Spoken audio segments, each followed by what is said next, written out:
What is up, you guys? This is Chris, aka Thrift BCQ. What is up, guys? I am on my way to the thrift store today. I really don't have much time to do it because I have to go to work, but I'm gonna give myself exactly 20 minutes. That is my max, absolute max time that I'm gonna give myself to find something. Hopefully it will be great. Hopefully I'll be able to make a huge profit out of it, but stay with me. Join me when I go into the thrift store and I will show you exactly what I pick up. So stay tuned, guys.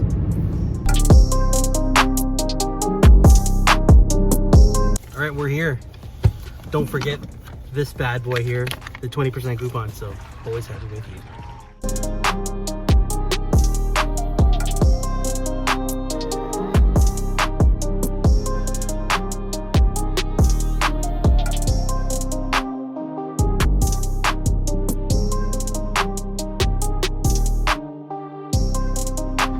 Alright guys, so I am back from my super speedy thrift. Literally was not in there for that long, but I tried finding as many things as I could that could be a decent profit, but I managed to find one thing at least. This is the Love or Above 6 DVD set or CD set. I honestly don't know what it is exactly. I'm assuming it's something about love, but yeah, I actually checked the entire contents of what's in here. Has all the discs. There's 6 discs followed by a workbook, so everything is in here and there's nothing filled out in the workbook either. And I checked the comps on this. Actually, I got this for $3 and this goes for about $90 to $95, so this was a great score. Now if you like these types of videos where I go to different thrift stores and show you the things that I pick up for a great profit, items that I tell you that's sold on my store, as well as tips and tricks I learned along the way, don't forget to hit the like button and don't forget to subscribe if you haven't. And also don't forget to hit that notification bell thingy so that you know when another fire video is coming out. Fire video! So these were some of the top items I was able to sell for February. It's been a lot better of a month compared to January, I can tell you that. A lot of things I've been doing to my store now is actually running sales now, a lot more often. I've been running 2-day sales over the weekend along with promoted listings, and it's definitely brought up my sales completely, and I couldn't be any more happier. But I think I could do a lot better. There's definitely room for improvement, but I mean, hopefully March is gonna bring a lot better of a month. So let's start with the first item here. So the first item that I sold was a lot of HP ink cartridges, and they are expired. Yes, expired ink does sell. So keep that in mind when you are listing the item. Make sure that you're disclosing the dates. Take pictures of it, of the actual dates, and showing when they expire. And then I always put some sort of disclosure saying that I can't guarantee the freshness either. But I don't think that phases the people that are buying it because they are selling fairly quickly.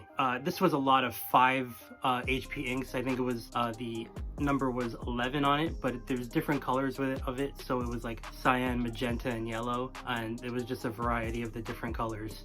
So I don't have anything in these. I am pretty much in the red for all these items now. Is it the red or the black? I don't know, whatever. I'm gonna make profit, that's what I'm saying. But yeah, so I managed to sell these to someone over in the States, and they sold it for $39.99 plus shipping. All right, and the next item I sold, this was from like a haul from a while back, but this was the Barbie kitchen playset collection. This was brand new in the box. The only problem was that there was damage to the box itself. So I made sure I disclosed that in the pictures as well as the description to show, hey, look at the photos. You can see there's a huge dent on the top of the box, but other than that, it's completely complete. So I got this thing for $8 and I managed to sell it for $45.99 plus shipping. All right, the next item I sold, this was the Jawbone JB2 Bluetooth headset.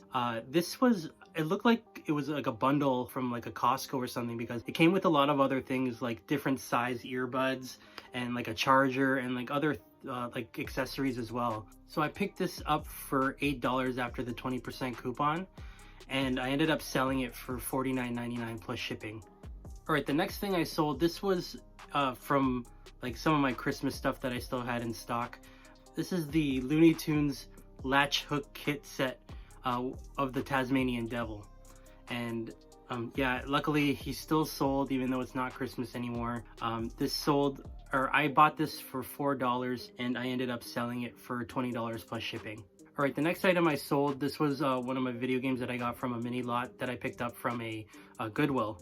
And I ended up getting this. It's the Super Mario Golf for the Nintendo 3DS.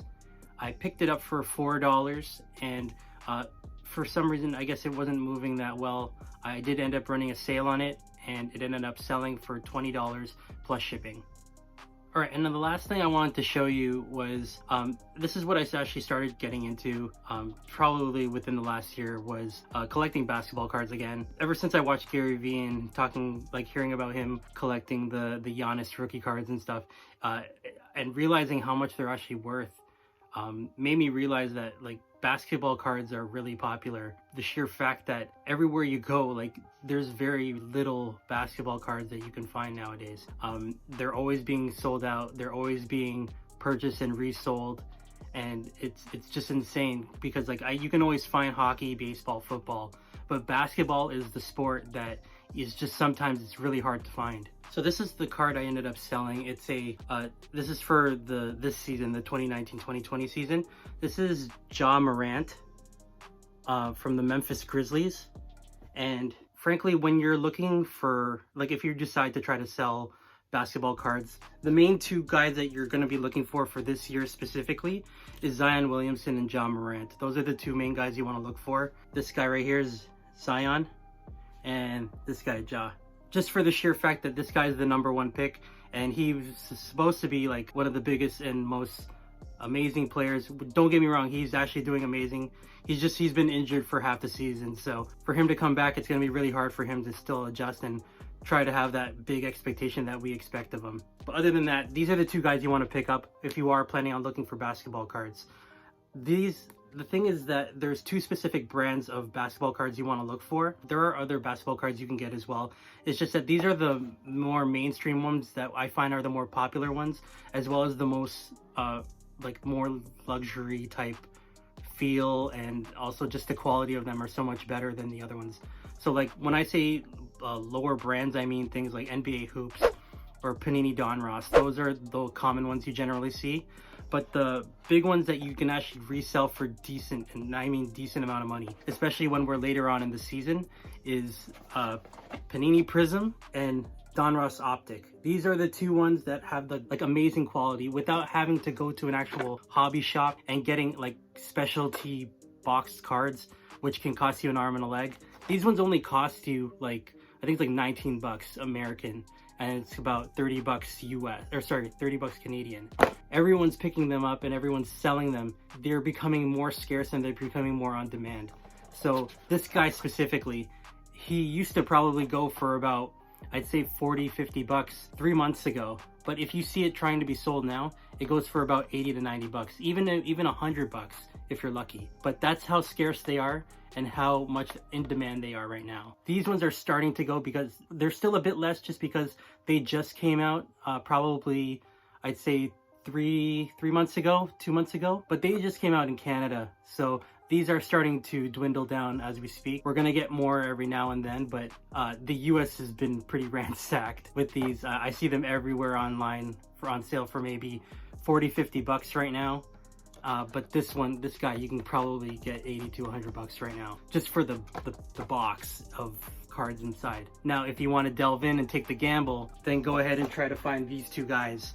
And these like Zion alone will easily get you between 80 to 100 bucks, even if it's just a base card. And by base card, I mean just the most bottom line card that you can get from that box. And then this is also a base Ja Morant, which is also the bottom one. And other than that, you want to look for other things like parallels or holograms of like different colors of those two guys, as well as signatures too. The signature ones will definitely get you the most money. So my suggestion is, once you do pick up something like that with Zion, try to find the year, the name of the company, as well as the brand of the box. So if it's 2019, 2020, Panini Prism, Zion Williamson. And chances are you're going to see how much he goes for, and it's an insane amount of money just for one card. Now, just to note as well, I ended up selling that card, the John Moran one, for $28 plus shipping.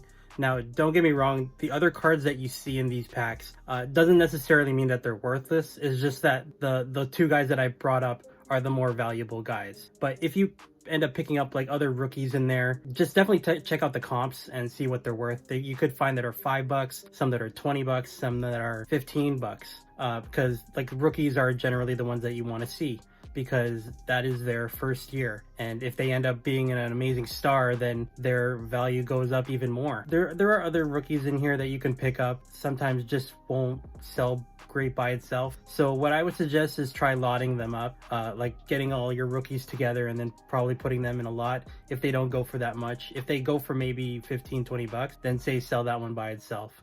Chances are it's gonna go fairly quickly. Just make sure that you check out how often they sell. But other than that, I try to lot them if it's something where they're not worth too much, just so that I can get a bigger return from them, and also recoup the money from the box that I purchased of those cards. Hope you like that little lesson of cards. I'm still trying to learn, I'm still new to it, but I want to be able to share as much information as I can to anyone who's like a regular Joe out there just thinking of dabbling into cards. Those are the two guys you want to get. So FYI. Now, those were some of the items I did sell for February. Hopefully you guys liked it and enjoyed it.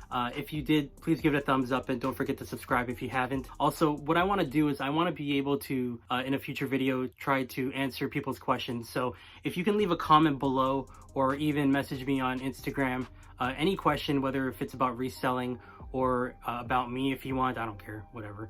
But other than that, please feel free to message me and I'll use it in a future video. With that said, that's it for now, but thank you guys so much for watching. I appreciate each and every one of you. I'm almost at 1,000. I can't believe it. You guys are awesome. Seriously, I am so grateful for everyone that is watching it and commenting and I don't know, all that good stuff, but I appreciate it, you guys, so much. Thank you again, and we'll see you on the next one. This is Thrift PCQ signing out. Peace out, guys.